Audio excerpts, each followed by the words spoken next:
And we had asked them, are there any structures underwater off here? And they said, you bet there are. There's a whole city underwater off here. And I think it's premature for archaeology to say that they can rule out any possibility of a lost civilization. This is at a depth of 27 meters. That column has been submerged for more than 13,000 years. And I am absolutely confident that we're looking at a rock-hewn structure, a natural rock face that was cut and shaped by human beings. What if an entire city built by a god once stood on the edge of India's coastline, only to vanish beneath the sea? Deep in the western tip of Gujarat, the ancient city of Dwarka has long been cloaked in mystery, mythology, and awe. Said to be founded by Lord Krishna himself, this legendary city was more than a spiritual haven. It was a dazzling fortress of wealth, strategy, and advanced urban design. Perfectly positioned at the meeting point of the Gomati River and the Arabian Sea, Dwarka wasn't just protected by its geography, it was empowered by it.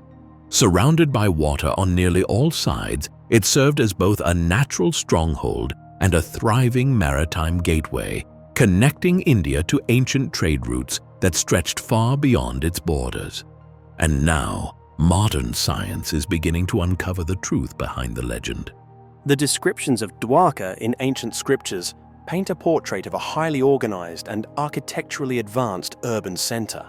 It's said to have featured carefully laid out road networks, efficient drainage systems, and clearly designated zones for living, commerce, and administration.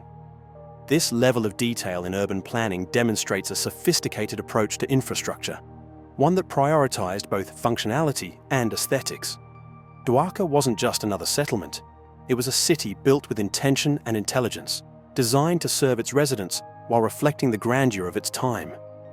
Integral to this intelligent design were robust defensive features. The city's fortifications, including watchtowers and multiple controlled entry points, weren't merely structural elements. They were part of a broader strategic vision. These barriers not only secured the city from invaders, but also reinforced its status as a well-defended bastion of prosperity and culture. The seamless integration of aesthetics with military utility showcased a civilization that excelled in both artistic and tactical disciplines. In more recent times, marine archaeologists exploring the seabed off modern Dwarka's coast have uncovered evidence that supports these ancient tales. Underwater surveys have revealed remnants of stone structures, walls, steps, platforms, and foundational layouts that many researchers believe are tied to the legendary city of Dwarka mentioned in Hindu texts.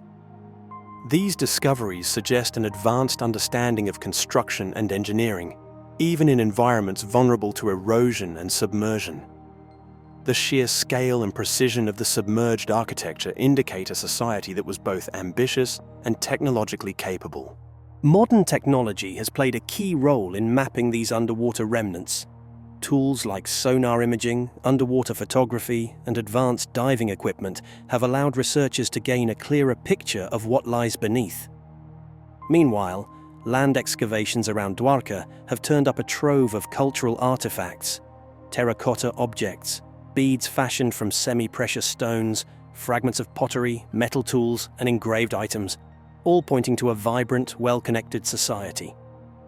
These findings provide valuable insights into the daily lives, trade practices, and artistic expressions of Dwarka's people. The diversity of materials unearthed suggests that Dwarka was a major node in ancient trade networks, interacting with other civilizations across land and sea.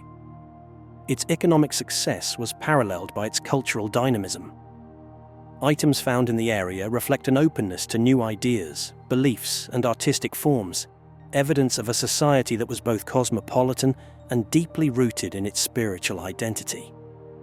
Perhaps most compelling are radiocarbon dating results, which place some of these structures and artifacts back to the 2nd millennium BCE, aligning closely with the period traditionally associated with Lord Krishna in Hindu mythology. These findings do more than confirm historical speculation. They provide a real-world frame to view the evolution of ancient Indian urbanism.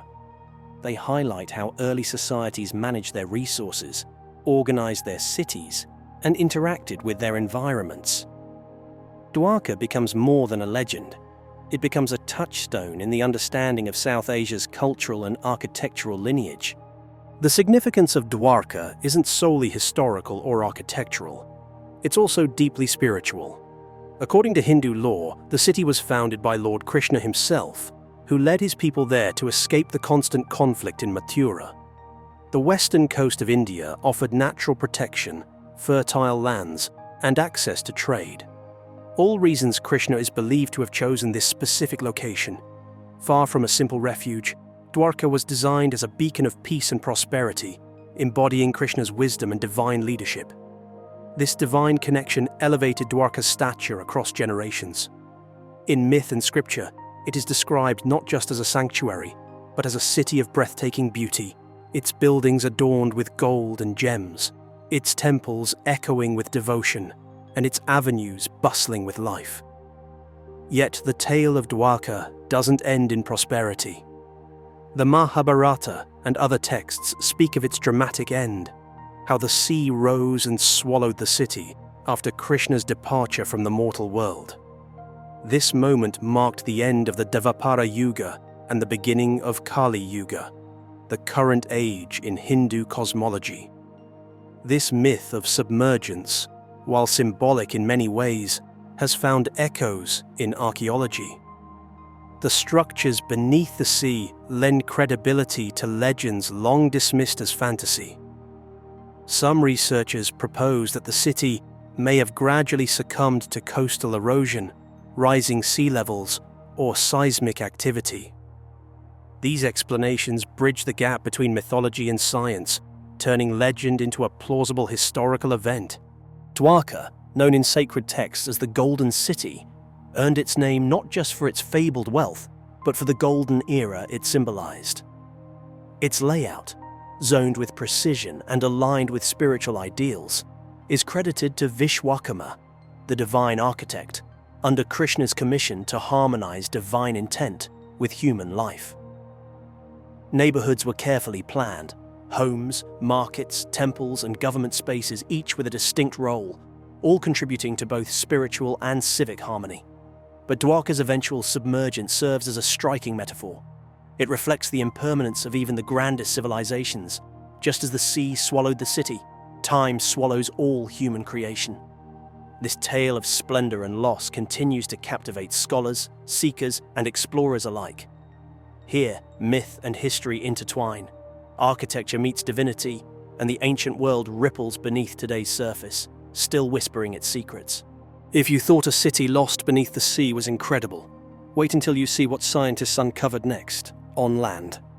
On a remote island, far from the reach of modern civilization, lies a prehistoric megastructure that defies explanation and logic alike. There's huge areas of the world that have never been looked at by archaeology at all.